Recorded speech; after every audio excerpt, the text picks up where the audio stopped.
The legends about the island are many. Some of the more famous ones are that the treasure will not be found until 7 people have died. As of to date, there have been 6 killed in the search. But perhaps the most famous legend is that no one will find the treasure until every oak tree on the island is gone. As of right now, there's one. What treasure is large enough to bring a young Franklin Delano Roosevelt to the island with a pick and shovel in hand? Or cause the great matinee idol Errol Flynn to leave the luxury of Hollywood for the cold and mud of an obscure island? Is this the repository of the world's greatest single treasure, or just some 18th century engineer's idea of a practical joke? Just off the coast of Nova Scotia lies a tiny blip of land called Oak Island. It would be hard to imagine a more nondescript piece of real estate. Yet here on this mile-long, half-mile-wide chunk of dirt that sticks up out of the Atlantic Ocean barely 35 feet, fortunes have been squandered, and so far, 6 lives have been lost. In search of what? That's one of the more amazing parts of this mystery. No one even knows what they're looking for. Oh, there are theories to be sure, but the bottom line is nobody knows. That's what makes the mystery of Oak Island one of the most convoluted, puzzling, strange, yet true stories we have ever encountered. It all began in 1795. A teenager by the name of Daniel McGinnis noted a depression under the outstretched branch of one of the large oak trees from which the island originally took its name. Daniel and 2 friends he had persuaded to join him quickly discovered that indeed someone at some time in the distant past had gone to a great deal of trouble to dig the pit they were now uncovering. Every 10 feet they encountered another oak floor solidly anchored in the sides of the pit. By the time they had reached the 3rd floor, and in spite of dizzying visions of buried treasure, they realized they were in over their heads, both literally and figuratively. Curiously, that seemed to end the boys' adventure. They just gave up. For the next 7 years, the pit the boys had only begun to uncover lay undisturbed. But rumors abounded, some of them quite sinister. There was talk of a curse on Oak Island, which might not be as far-fetched as it sounds when you begin to learn a bit about the island's tragic history. Well, one of the main legends is that there is a pack of dogs on the island with fiery eyes that roam the island to protect the treasure pit. Also, a crow that may be the embodiment of some other spirit. Supposedly, he watches over the money pit. You've also got the legend that the treasure will never be found until 7 people have died. And so far, 6 have died. But perhaps the most famous legend is that no one will find the treasure until every oak tree on the island is gone. As of right now, there's one. We really don't know what happened when the money pit was found, or what the original story was. Over the last 200 years, folklore has intruded to change the story dramatically, to the point where it's very difficult to separate fact from fiction. Yet in spite of legends and curses, men keep pouring their lives and fortunes into this hole in the ground. Why? Some researchers think it is nothing more than a sinkhole. I don't think it was a sinkhole, I know it was, for the simple reason that Oak Island is no more than 500 feet from the mainland, where the mainland is peppered with sinkholes. I have been in several of them.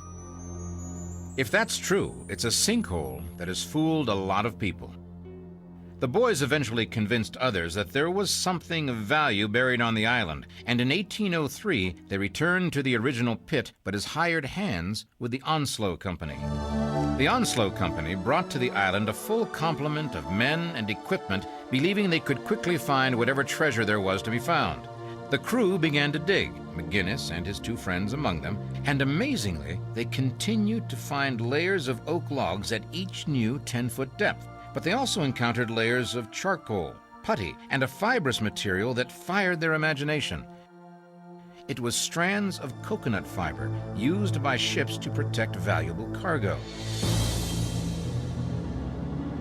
To this point, they had found only clay and oak logs, but the coconut fibers gave them new hope.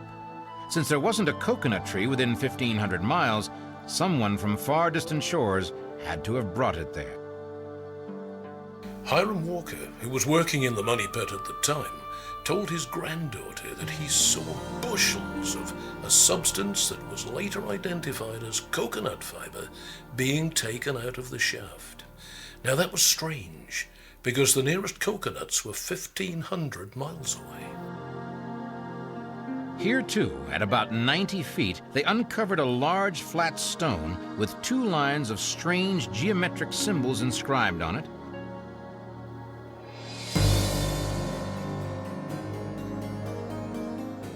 An inverted triangle, followed by an inverted triangle with 2 diagonal lines through it, followed by a slash with tiny circles above and below the line, another triangle, and a downward pointing arrow. The inscription was shown to a language professor at the University of Halifax, who translated the markings as saying, 40 feet below, 2 million pounds are buried.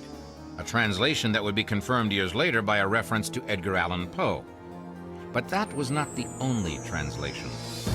The writing, translated to the English, is from the writings of the Coptic Christians. Now, the Coptic Christians were very early Christians, and they were lineally descended from the ancient Egyptians. The inscription is translated by Dr. Barry Fell, and it reads, "The people shall not forget the Lord. To offset the hardships of winter and the onset of plague, the Arif, he shall pray to the Lord." Now, and Arif was a sub-priest in the Coptic religion. Harry Marshall, who helped to carry the stone out of the shaft, said it was not like anything he'd ever seen in Nova Scotia. In fact, he thought it was a form of porphyry. Not very common, but you can find it in Egypt. Is it really possible that Egyptians reached North America in the distant past? How did a rare kind of rock found almost exclusively in Egypt find its way to Oak Island and into this enigmatic pit? The questions without answers keep mounting, yet it is only now that the mystery of the island really begins. When the Onslow Company reached the 110-foot level, an iron rod was used to probe beyond the log floor, but it would only go about a yard before it hit wood of another kind. Could it be the treasure chest? By the time they struck the object, it was too dark to work, so they quit for the day, believing that in the morning the treasure would be in their hands. Oak Island is in roughly the shape of a peanut, narrowing down to 400 yards at its narrowest point. The pit, now being called the Money Pit because of the many legends of pirate treasure that are part of the folk heritage of that area, lies just a few hundred yards from the shore near a small bay on the narrow end of the island. This proximity to the ocean seemed of little consequence as the men returned to the pit the next morning to claim their hard-won prize. Imagine their surprise and disappointment when they discovered the pit was filled with about 60 feet of water. Disappointed but undaunted, the men began bailing the water out with buckets, but it soon became apparent they were making no progress at all. They might as well have been trying to empty the Atlantic Ocean, which in fact they were, even though they didn't know it at the time.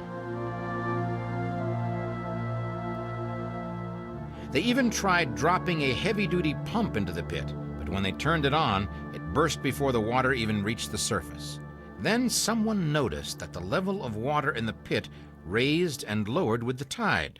Somehow, the hard clay of the island that had kept the Atlantic Ocean at bay for eons had sprung a leak.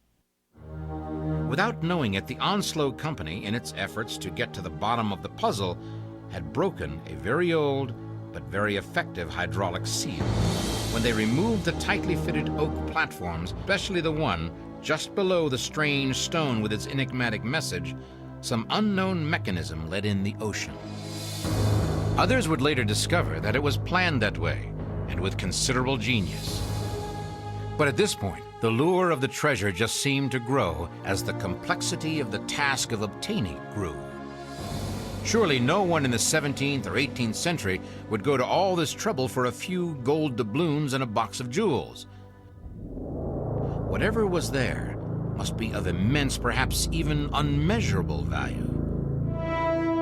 What could be at the bottom of this water-filled hole in the ground? Could there be some rare Egyptian treasure hiding in the depths? Or could it be that whoever designed this seemingly impenetrable scheme put something there that was never meant to be recovered? But surely, what some 17th century engineer could design, our modern engineers and technologists